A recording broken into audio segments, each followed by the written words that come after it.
Okay, so let me record. There we go. All right, so everybody, welcome to Women's Entrepreneurship Week or Women Entrepreneurs Week. On behalf of MSU Denver's Department of Management and Center for Entrepreneurship, I want to welcome today Haileigh Grinkmeyer. So Haileigh is a fashion influencer and social media specialist. She has her own online presence and helps other companies with their social media. Haileigh is a recent graduate from SCAD or Savannah College of Art and Design, and I'm so excited to have you here. Um, it hasn't been very often that we have somebody that's really young and kind of the same age as our students. Mostly they're people who've had a lot of life experiences, and so I feel like it's just perfect because you're young, you're like in the midst of this whole new industry of influencers that wasn't around 10 years ago almost. Like it's so weird how new it is. So I'd like you to start off by telling us about your business. Like, how did you get into it? What Yeah. inspired you to start your business and kind of your story? Okay. Um, way far back. So I'm 23 right now, but when I was 14, I interned for a blogger YouTuber, and that was basically when I was like wanting to do something creative. Both my parents are artists and they own their own businesses, and so I knew I wanted to do something creative, and I knew I wanted to do something with photography because that was like what I had a big background in. And so I interned for this blogger influencer person. And this was back in like, I don't know, I guess that would be 2014. Um, and she taught me how to edit and she taught me how to do like all the things for blogging and like all the SEO stuff. And so at that point, I knew I was like, in my head, I was like, I don't think that this is possible for me. I was like, this is like there's no chance like this is going to happen. But I was like, I want to try to get to as close to this as I can. And then after that, I basically set my sights on doing anything that had to do with art. So I developed like my photography career or my photography portfolio, and then I applied to SCAD. And the year that I went there, they actually introduced a brand new major called social strategy and management. And so I knew in some way that if I did that degree, I would be able to work in social, but I assumed it would just be like for another big company. And so I just learned everything that I could from that. I knew I was going to be part of the graduating class. And so the chair of my department, the brand new department, he basically said, you can shape this degree however you want because you're the first class. And so this is a learning as we go kind of situation. And from there, I think I was in my senior year, but I also graduated a year early. And so I was in halfway through my senior year and I was working on what we call as like a thesis or a capstone.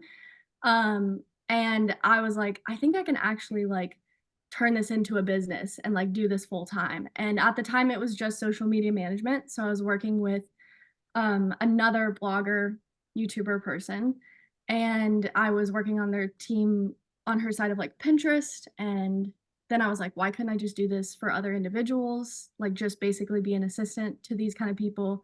And at the same time, I also wanted to experiment with my own platform because I wanted to test theories without there being major like repercussions if I tested on the brand or like the influencers page.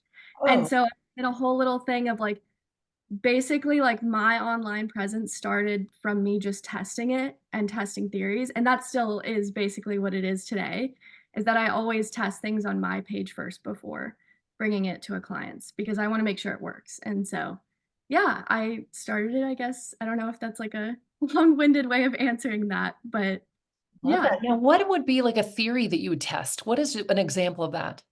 So, to like I feel like right now or back when I started, the big thing was, and it still is, video content. And so I would test like if a lot of text in 5 seconds and a trending audio kind of clip would work better on Instagram versus TikTok. And each platform like responds differently to different types of content. And so like TikTok is sometimes, or now it's more like authentic and they want more in-depth kind of stuff, but then Instagram might be just like savable or shareable content. And so I would test if like that kind of thing would work on those pages or on my page.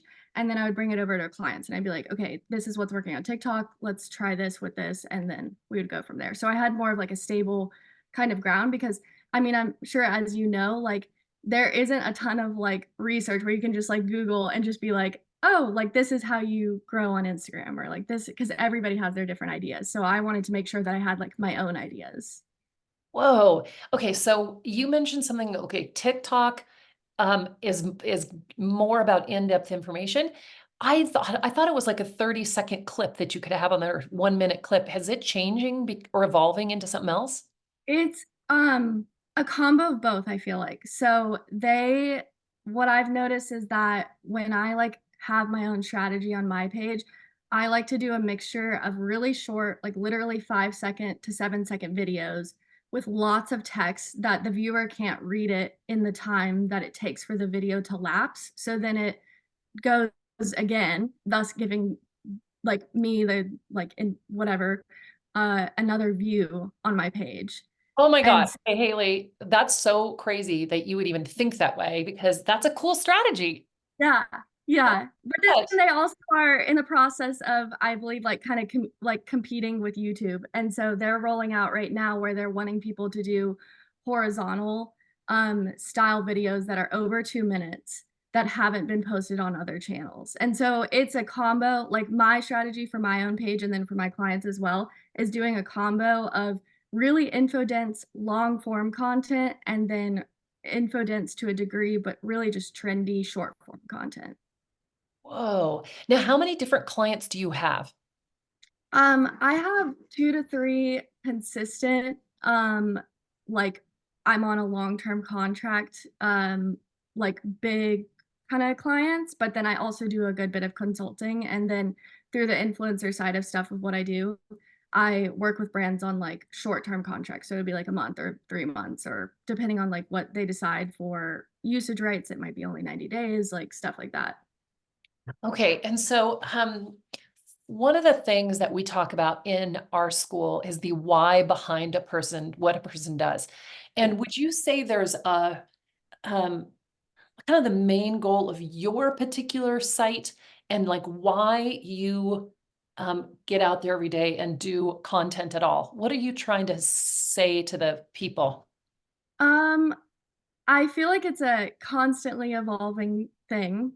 It changes like in different like how I represent what I do changes in so many different ways like over the course of the years or months or days.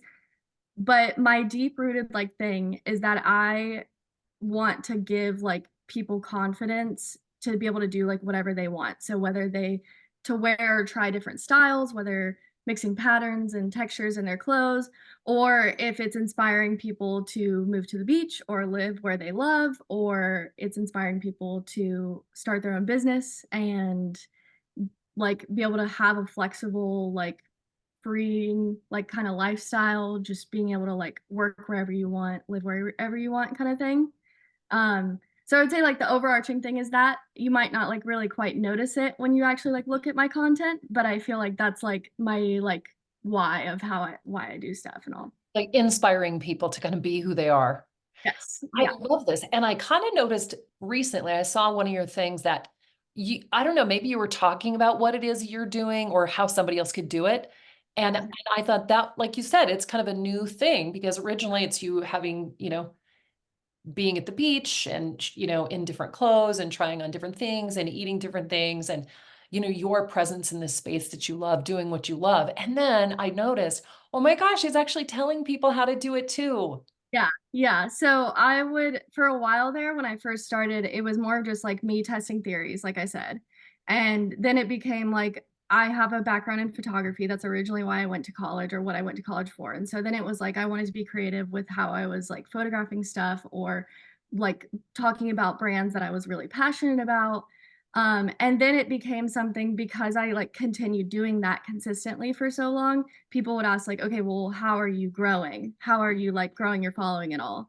And so I then created, like, basically a guidebook, and I would love to someday create, like, an online course that somebody could purchase and, like, be able to kinda see, like, "Okay, this is how I could do it too."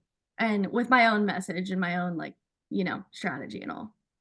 And what's weird is that it changes so much, like what you did last year and what you're doing this Yeah. year, what you do next year are pretty vastly different things. So it's content. Like if you built a class, it's almost like you'd have to constantly be up Yeah.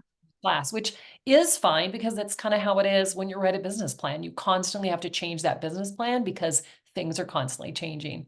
Yeah, and that's why like I've vacillated with the idea of either doing like just an online course or doing like a monthly membership thing kind of idea where it's like, okay, here's something like new every month. Like here's like what's happening this week. Like here's, that kind of thing. But there's like I have so many ideas for it because I just feel like I'm like, oh, this would be cool. This would be really fun. And I don't know. I just feel like whatever I can do to help people be able to do this as well. Like I think anybody can do it. Like kind of thing. Now, when you I've heard people say that it's best to choose a few of the platforms and go like deep in a few platforms rather than a whole bunch of platforms. What are the Yeah. platforms that you're on? I mostly prioritize Instagram and TikTok, but it's kind of turned into it like that way. Like it's kind of funneled its way into just those two platforms. When I initially started, I was doing YouTube and I was doing Pinterest and I was doing Instagram and TikTok still. And every now and then I'll still do something on YouTube and I'll still do stuff on Pinterest. And of course, it's a goal of mine to expand into doing those as well. But I found it became too overwhelming to like focus on all of them at once because back in like 2020 2021, it was a lot easier to just transfer content that you already had on Instagram and put it on TikTok. But now with like the development of the algorithms, they are able to like recognize where you've posted something on TikTok and you've posted something on Instagram. Also, sorry, my dog's fussing at me. I don't know if you can hear in the background. She's fussing about. But so now I would say it's a lot easier for somebody to just pick two and focus on growing that, or just pick one. I talk to my mom all the time. I'm like, you need to be on TikTok. Like, you really need to be on TikTok. But that's mostly because that's where I notice a lot more of my like affiliate sales coming from than just like any other platform. So Well, is that because of your age versus her age? Because it seems like TikTok seems to be a little bit of a younger population. I feel like for some of the things that she's talked about developing, they would relate well to people my age, but overall, I don't for what I sell, yes, it like works. And then any business having like a presence on TikTok, I feel like is a good idea. So like one of the clients that I work with, mostly what I do for them is TikTok strategy. Um, but for them, it's not about like making an immediate sale or having an immediate ROI. It's about just having a presence and building a community there. And like because they still want to be in touch with like the younger generation, but then they know that like a lot of their sales are from or like a lot of their like most like big clients are on Instagram or LinkedIn. And so, Okay. yeah, I Okay. think it depends on the business kind of thing, I guess. I don't know if I answered that right. Well, so your 2 to 3 people that you work with all the time, are they using the same platforms as you because those are the ones that you're um, most familiar with, or they're the same kind of age as you, or tell us about that a little bit. Yeah. So the companies that I work with on my social media management and like growth strategy side of what I do, they're mostly like startup big tech companies kind of thing. So it's like vastly different than what I do from the content creation online, my own like personal stuff. And so for me, it's a really nice balance because I don't have to be in front of the camera all the time. I get to just like talk about strategy and really just be like behind the scenes with it. But they hire me because of being like because I specialize, I guess, in the TikTok, Instagram space. And so they will just like basically I'm like a small like boutique agency kind of thing. And so they'll hire me out for things. But then they have other people who will do like the LinkedIn or the email or the whatever. Oh my gosh, how nice to have a company big enough that you can like pick different people to do this Yes. thing. That is amazing. Okay, so for a company like that, what kind of things would you even suggest they do? I mean, because there's probably I know that there's people on here. Well, you never know who's going to see this because it's going to be available for other people to see besides who's immediately in this environment. But I guess, we talk about strategy and we talk about things we're going to do, but what are some of the things you do for these companies? Like specifically, if you can share. Yeah. So for one company that I've been working with for several years now, they're actually based out of Denver, or they just opened headquarters in Denver as well. But for them, it evolved originally from me just posting stuff for them on social media, but then it eventually turned into that I am now mostly like a video editor and growth strategist for them. And so I still will create content. I still make sure stuff goes up on TikTok and Instagram. But the biggest thing that I would say, like for them, that I've gotten them on this path and like been working to get them on this path for years now is being like hyper consistent with how they post and what they post. And Oh. um, yeah, so for them, they're not, like I said, they're not necessarily worried about like an immediate ROI. They just want like to have an authentic and engaged audience. And so I mostly focus on whatever way that we can get there, but being super consistent on like what time we post, how many days we post, what kind of content do we post. And so, yeah. Wow, no, do you use platforms like Hootsuite and those schedulers or not? I For the longest time, I'm a big believer that, and also like I feel like my theories have been proven with this. I try not to use third-party scheduling platforms because I've noticed that the algorithm recognizes that it's being posted from a third-party site and not organically like from the user. And so I try really hard to like always have it be like me myself like making sure the content goes up. Whoa. Okay, Haley, I'm glad to hear this because I had that same feeling that it's all great because it makes your life easier. But I think, like you said, the algorithms recognize. I also think they're going to recognize content generated with AI. Yeah. Yeah. Yeah. Some of them, like TikTok, like I've noticed that they actually like sometimes will like push AI content. So when you're on TikTok and you use one of like the voice modifiers, it actually says once it's posted, like right above the user's handle, this is AI generated or there is like AI in this. And so I don't know if they necessarily like are against it at all. Mhm. I don't know. I mean, I wonder about this because I was talking to this tech guy and they said that eventually, like within a year, the AI will be detectable and it will rank lower, Really. 100% sure. But who knows? Because then AI gets better and better. So gets better, harder to detect, and it helps create itself to become this undetectable thing. Yeah, I avoid using it because I've noticed that even like when I will just post content that's purely just like short, very like trendy stuff, it doesn't give like the user, you don't see as much of a sale there because when you're thinking about it, like social media blew up so much because people wanted, or social media has been around for forever, but the big like rise of TikTok blew up so much because people wanted that like face-to-face connection. And so as somebody who's like trying to build like an authentic and engaged audience for a brand, or like for myself, I'm trying to like sell a product without being too salesy, I notice more sales going through, or like more connection or more followers or whatever going through when I'm like actually talking and I actually sound and look passionate about the product or about like whatever it is we're discussing. So if it's this tech business, are you like at the face of it, or do those people in that business have to give you the videos that you then share out? It's a combo of both. They aren't always like able to do as many like, oh, let's do like a lip syncing, like really funny little trend thing. And because they're not that much older than me, but they are a little bit older than me, that they are like, they're like, oh, you're so much more like able to do something like that because you're 23 and you know all the trends and stuff. Um, so I like end up in a lot of content, but I'm not necessarily the face of it because it is like they don't want to have just like one person being known for the content. Oh, okay. Yeah. Okay. Wow. All right. Excellent. Okay. So I, okay. What has happened? What thing have you done that you noticed the greatest growth in your audience as a result of that thing that you did?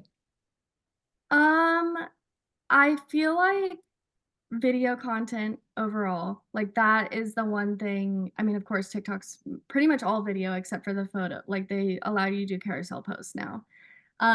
But I've noticed that on Reels, even on Instagram, that's where I like will do a lot of the video is where I feel like I get more in front of more people, I Okay. think. Sorry, I like stuttered. Um, um, yeah. I was gonna say, could you pull up, I don't know if it'd be best to pull up your Instagram page or your TikTok page or whatever, so we could actually see some of these the content. Yes, yeah, I can. I it's so funny. I'm actually not logged in on my computer, so it might like block me out for a minute, but I can show you guys here. Oh, I can also do it too, I suppose, if I needed to. let me see. Just so I can okay. It's been a long time since I've been on Zoom. I'm always on Slack, and so okay. So I don't know if you can see that. Oh yeah. Okay, Yep. so Perfect. that's like my own personal Instagram page, but this is like where I like post a lot of my own like branded content. So it won't let me go any further, but um when I work with brands, this is like I'll do mostly like fashion content and all. So, yeah. Excellent. Hey, I noticed one of the things that I've never really seen in any other person's posting is that oftentimes their eyes are closed. Now, why is that? Is that like a thing, part of your branding, or I mean, Uh, it seems to be pretty significant. I like it's partially just like me. Like I just like I don't know why my eyes are always just closed, but it's also because for a while there like when I first started, I noticed that people were saving or sharing more of the content where you couldn't like see my face necessarily. And when I was looking at it, it was like people who are like young girls who are like saving for outfit inspo or for like content or pose inspo kind of thing. And in my head, like psychologically, I'm thinking that it's because they can envision themselves more easily in the outfit or like wearing the product or whatever because they don't see a face there. Oh, awesome. Yeah. Okay, and does it give you a chance to go through the carousel of pictures? Let me see. Yeah, no, it's Oh, gonna stop me. Uh, okay. sorry. Can you pull up TikTok? Oh yeah. Let's see. Okay, Hold let's see if it lets you, and then we can see some video-ish content. Because I on. do notice, I mean, I've noticed you putting text on your pictures, and Yeah. I that's just a brilliant idea to have too much text so they have to keep looking at it. I just am amazed at that idea. And these are just things you come up with yourself, huh? Or do you sometimes hear somebody say, "Oh, hey, this worked"? It's from watching other people do it or just like from seeing it and trying it myself kind of thing. Okay, let's see. Okay, go. Okay. I don't know if you can see that. Yeah. Um, but it's like, okay, this one's not gonna have an audio on it, but this was like an Abercrombie post. So I was working with Abercrombie at the time. So they wanted to see like different pieces that were styled. Um, and so that one I have like pinned at the top, and then sometimes it's just like a quick outfit. Um, wait, let's see. Where's one? Okay, so like this one, this was for a friend. I was helping her with her bridal shower, but we ended up linking some of the products that we used, and so we were bringing it back to Amazon. But this one was one where you have to like read the text, and it takes too kind of a long time. But the biggest thing with this one is that you can't see it on desktop, but on mobile you can see it. TikTok is like really prioritizing like when you can land in the search bar up here. I don't know if you can see my mouse. Yeah. And so I linked in like specific keywords like bride and bachelorette party because it's for her bachelorette party. And so, and then linked different hashtags and all up here for it to go up in the algorithm for people looking for bachelorette party inspo. Nice. And so tell us a little bit about well, let's just keep looking. Show us a couple more. Like what and maybe another fashion one where you're I like the idea of you showing all these pictures.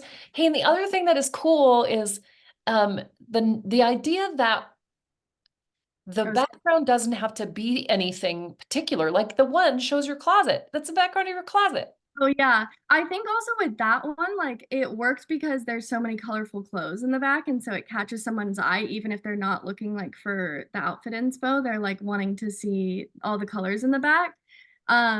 I do have to say I feel like it is an advantage, and I've had other people who don't live at the beach tell me it's an advantage living at the beach for the style of content I create does work in my favor.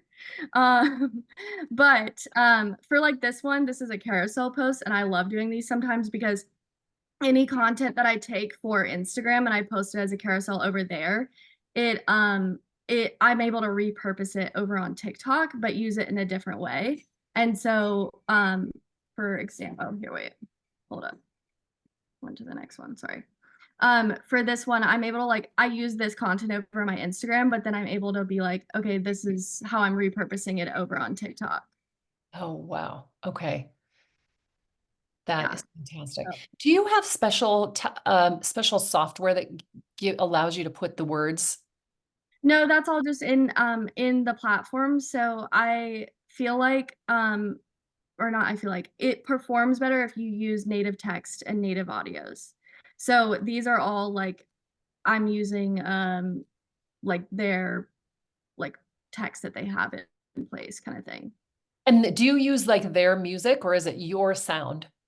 I use my music. I've noticed occasionally that when I'm doing a trend and I bring a TikTok audio over to Instagram, it actually does well. Um, but for the most part on TikTok, I try to use their audio. On Instagram, I use their audio. Okay. Yeah. Wow. Okay. That is just so cool. Okay. Has there ever been a product that someone sent you that you refused to promote? Like you just couldn't do it? Um, uh, no, I don't think so. I usually try really hard to vet any of the brands. So actually, yes, there was. And it was hard for me, but I still had like I still just had to send them basically the UGC. But it was a swimsuit company that they were needing content shot for their spring break line. And I was like, this just does not fit right. Like this is just not like this does not look good or whatever. So I this was just a like a it was a low like they were paying not like a ton. So I was like, I'm happy to send this product back. Like this is not like I don't want to um I don't feel comfortable like posting this. Like I don't think that this really relates to my audience and all. And they were like, "Oh, that's fine. I mean, like if you just want to do UGC instead, we can do that." And so I was like, "Okay. I mean, I don't care if like they just use it for their stuff. Like when it comes to UGC, I always shoot it faceless, and so like I'm like nobody's going to really know that it's me there." What is UGC? What's that mean? User generated content. So Oh, you're creating content for brands to use on their own channels, but you're not obligated to post it. okay. Okay. Oh, how funny. Hey, so what have been your biggest challenges in this business? Um, for the social media management side of things, it's the work-life balance because, like I said, I don't use any scheduling platforms. I have to like make sure stuff goes up, and sometimes it's like at an inconvenient time that I'm like hanging out with my friends and stuff, and I'm like, no, sorry, I have to like pause, like hanging out with my friends, and I have to go, or like my family or whatever, I have to go, make sure this post gets up, or, and that's why like I've become a lot better at having that separation in the past year. And then for the content creation side of stuff, it's the comparison side of things and the rat race situation of where you're like, oh, this person's working with this brand. I really wish I could work with this brand. But again, this past year, I've focused on being like, okay, no, I don't like having more like collabs doesn't mean that you're necessarily more like successful. It's more about like the kind of relationships that you build and like authentic like relationships you build with brands that eventually like when you do build that kind of situation they're willing to pay you more than what like five brands that you don't really connect with would pay you less. Hmm. How do you even get clients? Or how does this whole thing work? Like you're an influencer. Do Yeah. people randomly contact you or do you reach out to those companies you feel most strongly about? At this point, I'm able to not, I don't have to reach out, do as much my own outreach. But when I was first starting, I had to do a lot of outreach. So I'd be messaging brands on Instagram or I would sometimes try to find like whoever was in charge of influencer marketing on LinkedIn, and I would try to connect with them that way. I try not to do that way as much just because it feels like a little bit odd, but some of them they're like, oh yeah, like we'd rather you just talk to us directly. But now it's like brands will email me to be able to work with me kind of thing. And I don't, I would rather do like less work with like a lot of brands and just work with like one brand a month kind of thing than like do like a ton. There are like some influencer platforms too that like Aspire or like Creator IQ is another one where you can like apply to different like gifting or different collaborations that they have available. All right, and you kind of apply through that? Some of them, yes, yeah, but most of those are like gifting basis. So like they will just send product and there's no obligation to post and you don't get paid. But some of those are, it's nice to do that because you build a relationship with the brand. Okay. And get free stuff. Yeah, yeah, but then yes, but you don't want to do it too much because I feel like number one, it's like you end up with so much things that it becomes a little bit overwhelming and it also feels a little bit like over consumerism. Um, and That some of these star boxes that brands will send, you're like, was that really necessary to have that much packaging or for me to have like such a branded piece from like LaCroix? So this is kind of funny, but or not funny, it's interesting because anytime I talk to my sister and my mom about it, they're like, why would you take yourself off of that PR list? Why would you like not want to get PR from them? And I'm like, because I don't need 50 million like glasses from LaCroix. Like I don't need 50 million like, kind of thing. And so I have taken more of an approach because I think just a combo of me being in doing this for so long, but then also, um, I don't know. I just am like, I want to take myself off of some PR lists. I love it. Because So it, there's some sense of sort of sustainability or conscientiousness about not feeding the consumerism. yes. Yeah. Because, and that's the thing. Because when I started to, I was like, I built a presence of being like, oh, buy this on Amazon, buy this and buy this. And I feel like now I'm like, I don't want to be too salesy and I don't want to push product on people. I want to just show like authentic things like a part of my life, or I just want to talk about things that I actually am like passionate about. And if it ends up being that like somebody likes a sweater from a video because I'm like talking about it or because I'm doing like a day in the life video, they and they end up buying it, then great. That's awesome. But and I know that's like a privilege to be able to do it at that, like be at that point with everything. But it also is something that brands have contacted me about being like, we want to work with you because you do like a day in the life video, you're not pushing product, but you can tell a little bit that like, oh, her whole outfit's from FP movement or something. And so it feels like an organic fit kind of situation. Yeah, more authentic than what some influencers probably have going on. Yes. Okay. Sorry. Sorry. Oh, that's funny. So now, is there a time like, okay, when you were just starting, and you had like 5,000 followers and then you had 10,000, what was the tipping point where you started being contacted by other people in more of an Hon- organic way? Honestly, like 2,500. Whoa, really? That's not Yeah. even, I mean, I'm going to say that's not even very much. I think I have No, 10,000 followers, which, yeah. not like You, that engaged, but yeah, 2,500. And it was because brands were recognizing that I was posting consistently and I had like a really, really hyper engaged audience that even though I only had 2,500 followers, I would get like around 1,200 to 1,300 like likes on a photo. And so they noticed that people were being like really, really engaged and wanting to like listen to whatever product I was selling or whatever I was talking about. And so that's why I say literally everybody can do it because you can have absolutely zero followers and just do UGC. So you just like reach out to brands and say, hey, like I have a portfolio. Here's me like basically doing like a review, a video review of talking about your favorite skincare product. And brands want to hire people like that because it like seems authentic. So like I can make a video about like my favorite perfume from Le Labo. Now that's like a kind of a far reach, but I could be like, I love this perfume because it makes me feel like fancy or whatever. And Lalabo or whatever company would maybe be like, okay, this is like a user, like this is somebody who's like, we don't have to pay them to like this. Like they already like this. And so we want to pay them for usage of that video that they created. And you don't have to have any followers to do that. Wow, because you've already created the video and they've noticed, like because the algorithms show them that. How do they get that information? Are they doing like Google, whatever that alerts or something so that they get information about who's posting about their product? Well, I think like if you tag a brand like you're talking about it, so for example, there was one recently where I do actually have this favorite perfume by the brand. I think it's Ellis or something. And I was just talking about something because I had a follower reach out to me being like, what are your favorite like scents for like summer? Like what's your favorite perfume for summer? So I just did like a series of stories on Instagram and I was like, I really love this one because it smells like this and it just reminds me of this and it just wears really well. It lasts really long. Well, I tagged each of the brands that I was talking about, and Ellis actually reached out and they were like, hey, can we send you our new body mist that we're doing? And can you do a video for it?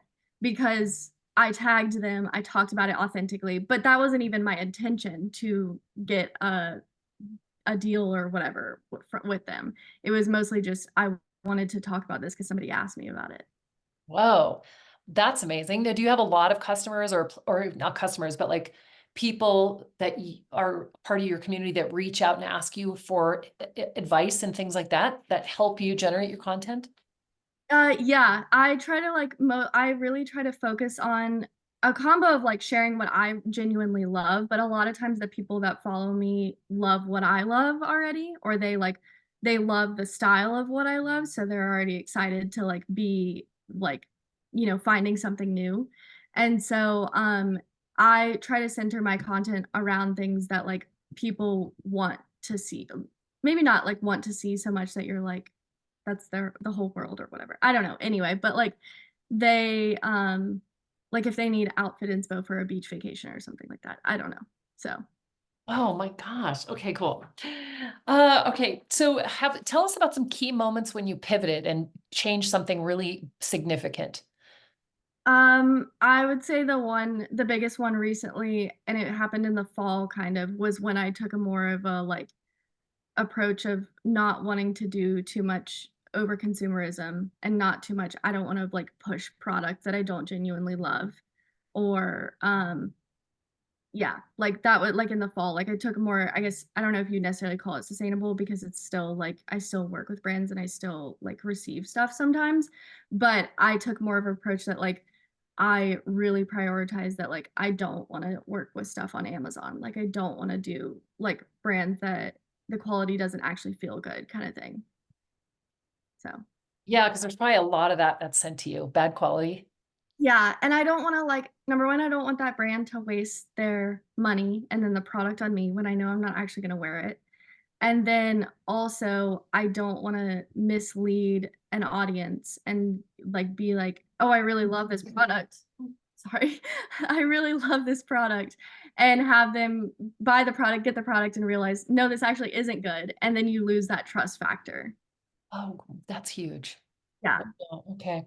Hey, so what are you, actually, what I'd love to do is have Laurel, or whoever asks some questions. Like, I know the media strategy class or, the digital marketing classes out here, and you guys really are kind of in the throes of learning about this. So I would imagine you guys have some good questions to ask Haileigh.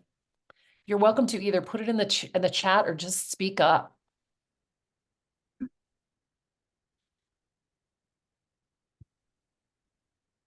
Or think about it, and here I'll ask another question, and then you guys can chime in. So think about your questions and then put them in the chat or raise your hand or whatever. Okay, so what's like next for you? What do you see yourself doing in the next, like a year from now, 5 years from now? What's that kind of end goal? I wanna build or I'm in the process of building it's like gonna be a combo of things, but it's a brand where I will have my own products. So I'll have like different kinds of like apparel or like jewelry or accessories. But then I also really want to eventually like have that like there and growing the business, but then I want to eventually incorporate other artists or curators and be able to give them essentially a platform to sell on. That because I already have like an engaged audience, and it would be something that I would like select, like, okay, I like this kind of stuff, or I like this kind of stuff. Um, because I already have an audience, a captive audience there, and I understand like marketing for brands as B2C, I would want to be able to give like, there's a girl that is here locally on 30A that she makes handmade pottery, but she doesn't do any online sales, and she doesn't have any social media presence. And so I want to be able to sell like her product on this website, but have it be that like she can drop ship it kind of thing. Like she doesn't have to like, she basically like has a space, but it's not like a wholesale thing. So she's not losing 50% of the sale price, like it might be more like I get 20% and she gets the full 80 kind of thing. That's something that I'll figure out down the line. Or I have another friend who thrifts a good bit, and he is really into like finding really cool vintage t-shirts, but he has no idea how to do social media.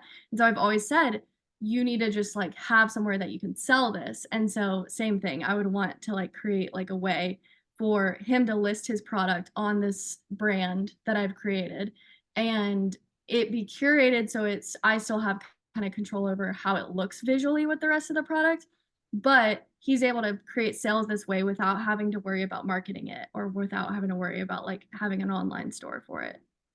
Love that. Have you ever thought about doing a collaboration with any of the clothing companies? Because it seems like if you said, this is what they give you, and you're like, hey, actually, this is what I'd like to see. If Yeah, like a three-piece collaboration with you, yeah, and you guys could kind of share in profits in some way. yeah. I have, but I also like am at the point now where I'm like, I kind of just want to have my own sort of thing, just because when you start to do that, it's like there's so many hands in the basket kind of thing. And there's like so many people with so many different opinions that I'm not sure how much I would actually be able to have like kind of design control. Also, I feel like the brands that I would want to work with, like I don't feel like I have like a big enough presence for that to actually warrant like a whole collaboration kind of thing, which Okay. I'm okay with, because I'm like, I'm okay with building it from the start on my own. So you're talking kind of like an online store that is consistent with your style and your audience. Yeah, yeah. And eventually, like, because this area you visited before, it's so small, and there's not a lot of like really cool stores where you'll find like a really cool t-shirt or a really cool hat or a really cool candle or something like that. I want to bring something like that to this area that you would find in Savannah or in New Orleans or in Austin or in Denver kind of thing over here. So eventually, like 10 years down the line, it would be like an actual physical store space. But at first, I would want it to be like an online space. I love that. Hey, okay, Laurel's got her hand up. You're up, Laurel. Hi, can you hear us? Hear me? Yeah. Okay, good. So, hi, Haileigh. Today I'm logged into my class. That's why I don't have the camera on because I'm sitting in front of my computer, but the whole class is listening and watching on the big screen. So I had a question. Number one, I apologize if we were late. I could not get the audio sound to work from the in-room computer, so I had to like jump on my own computer. And so I missed like the very beginning, which I'm sad about, but I will go back and listen to the recording and also post it for my other classes. Anyway, um, Haileigh, I was wondering, how do the brands that you work with, I'm sure that they all have different gauges of success, like, but Mhm. I'm just curious to know what seems to be most common, since you said a little while ago that like you don't necessarily have to start with 100,000 followers, that you could be of value to a brand as an influencer with as little as 2,500 followers, and then from there.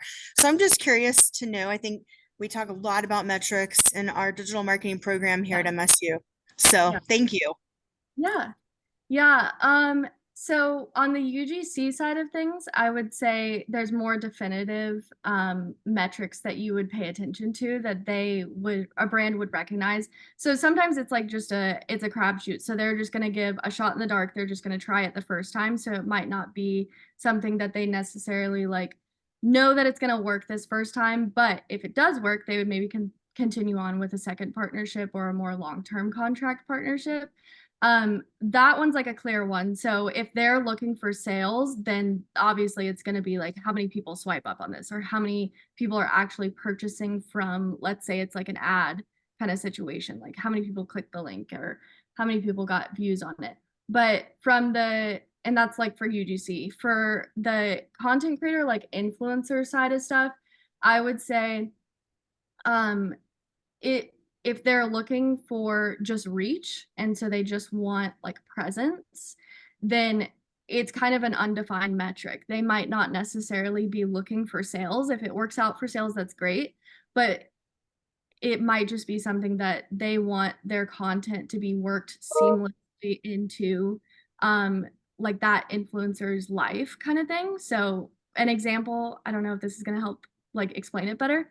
I had a 6-month or I have a 6-month contract with the FP movement team.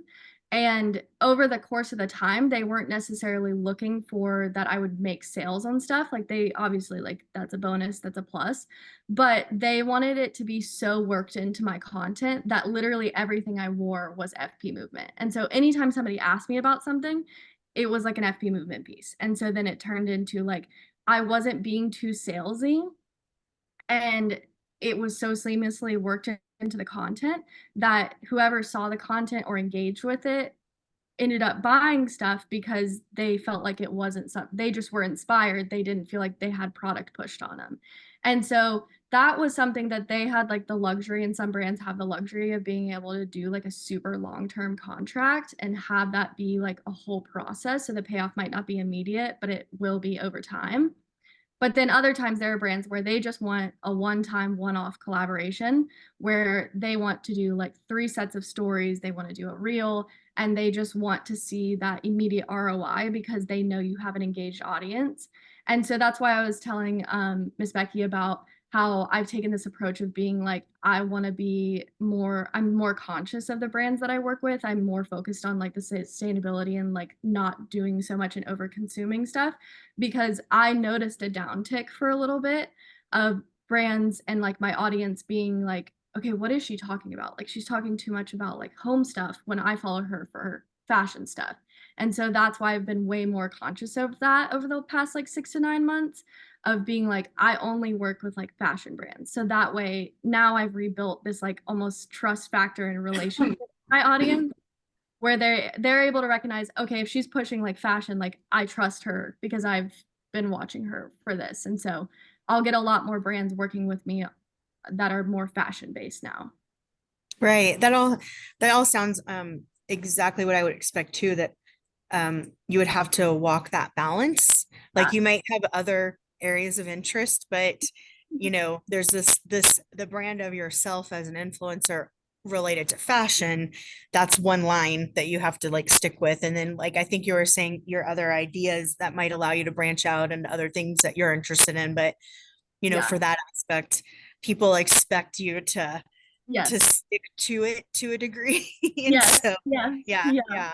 Super interesting. Yeah. Thank you so much. Yeah, of course. We might have another question in a moment. Good. Okay, Jade is asking, how do you stay motivated when faced with challenges? Because it's an all you thing. I mean, you have to be a self-motivated person to even do this.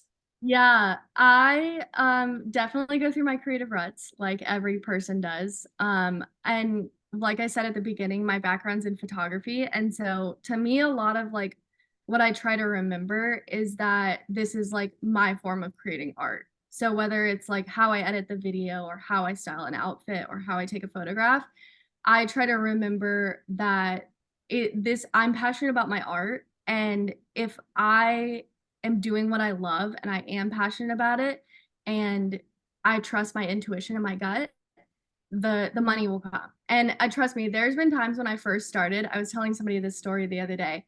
When I first started graduating from college, I was only making $1,800. And that's like I'm not W-2'd or I'm not W-9 or whatever it is. Like that's not including taxes taken out.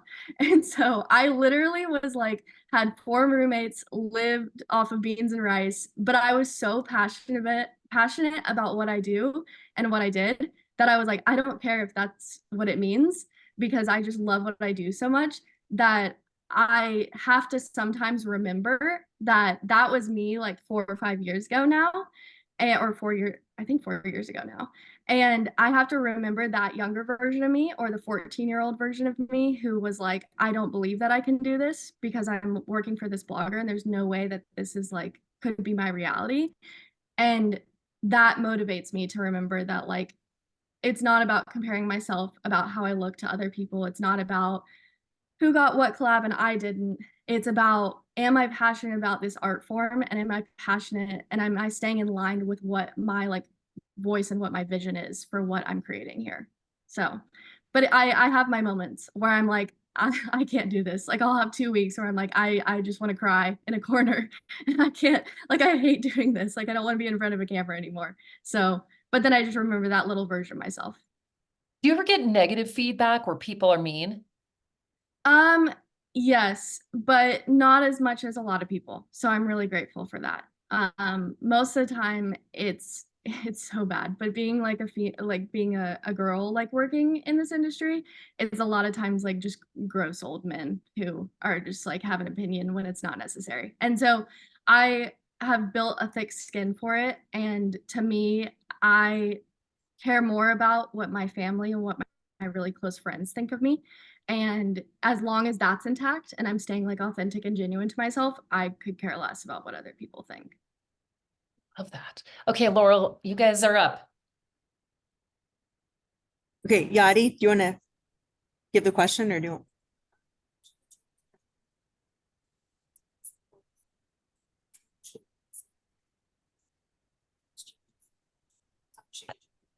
Oh, I don't think we can hear it. Okay, Yadi was asking, and again, remember we did have to sign in late, so I don't know if we missed anything, but Yadi was asking about keeping up with the algorithms of the but like thinking about Instagram since we were kind of on that, and with trends changing quickly, like keeping up with like what's the best time to post, or depending on different audiences that you might be trying to reach for different brands, that kind of thing. Is that pretty good, Yadi? Okay. Yeah. I think I touched on it a little bit. But the biggest thing I have to say is consistency overall. All the platforms is consistency. What time you post, how often you post, and what kind of content you show up as. So what I was talking about like a little bit earlier was I had to realign myself and be like, okay, people are highly engaged with the fashion content that I share and create. And so I have to stay like consistent with that. Because when I start to get all over the place, even though I have so many other interests, I notice a less like engaged audience. And then with the algorithm, I was telling them earlier, I think doing what I do now started out as just me mostly not quite having the confidence to be like, okay, I could turn this into a full-time thing, but then also testing stuff for my social media management and my growth strategy clients. And so I would test like how does a 5 to 7 second video with lots of text and a trending audio do well, and then how can we turn that into something that like we're pushing it over to this brand's page, or like how can I bring that over to my clients kind of thing. And so it constantly is something that like I use my own page to test what's happening on the algorithm at the time, and then I like look and research based off of like what other people are doing and like do like competitive analysis kind of thing. But it's a lot of like competitive analysis, testing firsthand, and then like consistently doing the same thing. So not like doing it for a day and then it just giving up on it. Like it's like a 14-day cycle or a 30-day cycle and seeing how it works. Wow. Now, so what would you say your strategy is as far as your personal posting? Like, tell us what your schedule is for a week, if that's possible. Yeah. I do 2 reels a day.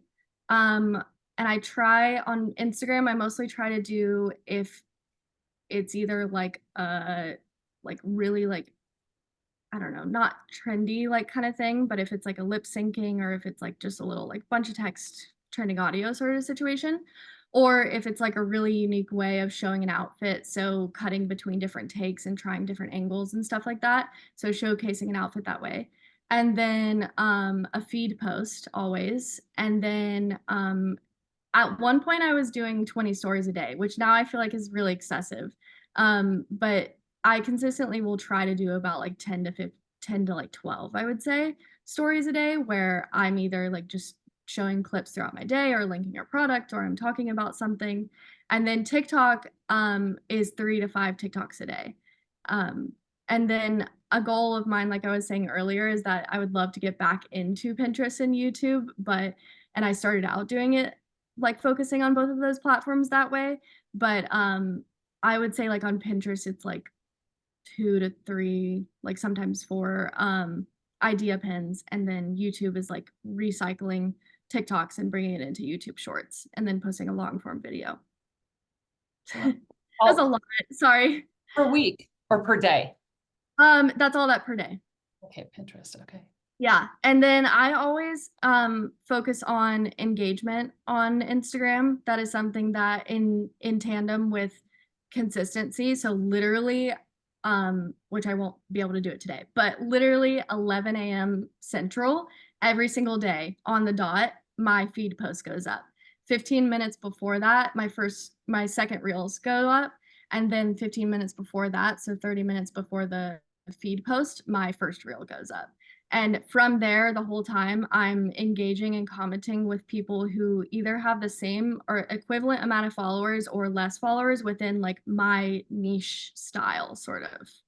So, and then I continue engaging after and respond to all the comments on my feed posts or my reels within the hour after they were posted. And then after that, do you just not? So within the hour, but then anything that's posted later, you just don't necessarily engage in? If I get to, I will, but it's not like I'm checking it constantly. Good. Now, do you take vacation and like take a day where you don't do any of it? Okay, so last summer, I think it was June, I took 2 weeks off, and that was the first time I took off in 3 years, which was like nuts. That was so bad. That was not okay. Really? Did you lose followers and engagement because you took you? Yeah.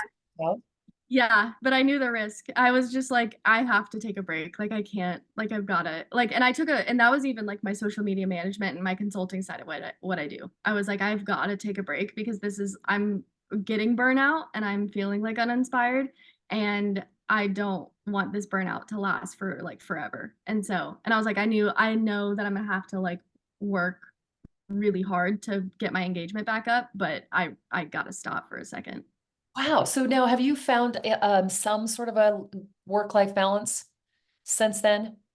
Um, Yeah, that's where I like am really like conscious of. So like during that 2 hour block from like 10 a.m. Central to like noon, 12:30 Central, I'm like, that's my Instagram time. That's like when I'm like, I get to be glued to my phone. That's when I block it off for meetings sometimes. And I'm like, I've got to focus on this. But then after that, I really make like a conscious choice of being like, unless I have to answer something for a brand or I have to make sure something like gets posted for a client or whatever, I try my best to like really not be on my phone or like really not be scrolling on my phone like that. Yeah. Okay. And so like this, it seems all the things you were telling us, all the posts and all that, it seems so overwhelming, but Yeah. it's contained within 2 hours of a day. Yeah. Yeah. So a lot of my time is actually not spent like being on Instagram. It's spent shooting content, editing content, emailing brands, meeting with brands, doing strategy sessions, building out like content calendars for my clients. And so I would say like 20% of what I do is like is my influencer content creation stuff, like where I'm sitting there like going on my phone scrolling. Oh my gosh. Yeah. And in between that time, like during those 2 hours, and then sometimes it extends to like 3 to 4 hours, I'll spend time like researching and trying to find audios and seeing like what's happening and what's trending kind of thing. But I feel like if I didn't block off that time and then like cut it off kind of thing, I'd be like a walking social media platform. Like my brain wouldn't be able to, and sometimes I still feel like that. Like I can't, like I've got such short term like kind of thing. Wow. Mhm. Okay. But So anybody, any other questions? This is so valuable to me. Every time you talk about this, it makes me so excited. And I think, oh, I should do this because someday I know I will. But I haven't. But it's like a math equation. That's how I like to think about it. And that's why I love like being able to work with tech brands, because I like actually love like math and science a lot and psychology. And it's like it's a math equation. You just gotta like stay consistent with it. And so I'm just like I gotta remove the whole like overwhelming side of this stuff and just like dial in kind of thing. Yeah. All right. Anybody else? Let me see if I have it. I probably do. Oh yeah. Okay. What advice would you have for for people looking to start this business? Like, how do you even begin?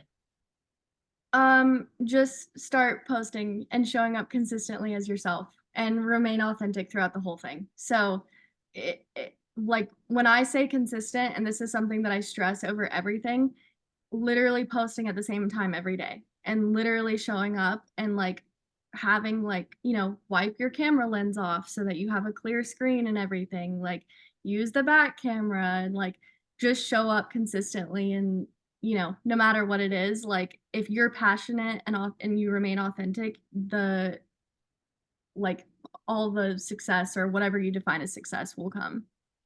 Tell me about using the back camera. Is that where you use, okay, you've got your Uh, little, you this go one. Yeah. okay. Now why is that? Because it's not a selfie? It's a crisper quality. Okay. And do you do a combination of that and like flipped selfies, or do you only use back camera? I try to only use my back camera. Because it's clearer. It's so much clearer. Yeah. Oh my gosh, that's so good. Good. That's really good. Okay. Tell us something that we would be really surprised about. An experience or just information that we would just not have any sort of idea unless we talk to you. Um, okay. I feel like this is more related to the social media management side of things. So I don't like to like consider myself like an influencer. Like I purely like to think of myself as like a content creator, and that's like what I would define myself as. But this is like this is somebody who's I'm like on a marketing team, and so I like this is me working on the social media management side of stuff, not influencer related at all. But something that shocked me and still shocks me today is the amount that brands will pay for influencers. Not saying like myself, but I'm saying like the Alex Earls, like the like I don't know, whatever TikTok influencers that you would see, the like actual shock and like just that you feel like when you find out like how much L'Oreal may have paid Alex Earl to talk about like a concealer is just like something that even though I've been aware of it over the past 3 years and like working in that industry and being on the marketing team and working with influencers for brands, I still am like shocked when you find out like what people's budgets are. I like it just is something that you're like, how? And this is why I say literally everybody can do this, because specifically in the beauty and fashion industry, it's like one of the top like funded like industries that like somebody will pay like Alex Earl. I don't know if this one's necessarily correct, but it was like for a 15-second clip of her like talking about like a L'Oreal concealer, like some concealer or whatever. And I think it was somewhere around like 200 to 500,000 for that video. And no usage rights. So that means like usage rights means that like the brand is able to boost it later. It's like ads, they'll put like ad money behind it so that it'll get pushed out to more people. That's like purely organic. And it was like 200 to 500,000. And that's something that like working with influencers and working on the social media management and growth strategy side of stuff, that I'm like, how, like, that's just insane. But her ROI is nuts. And so she's able to return that like tenfold to them. And so it's worth it for them to spend that money. So that's why I say everybody can do it, because like especially in like the beauty industry, like they're like brands are willing to like pay for that kind of stuff. Especially cosmetics. Yes, because it's a what is it? Like you use the product so you eventually run out. So you have to continue buying it.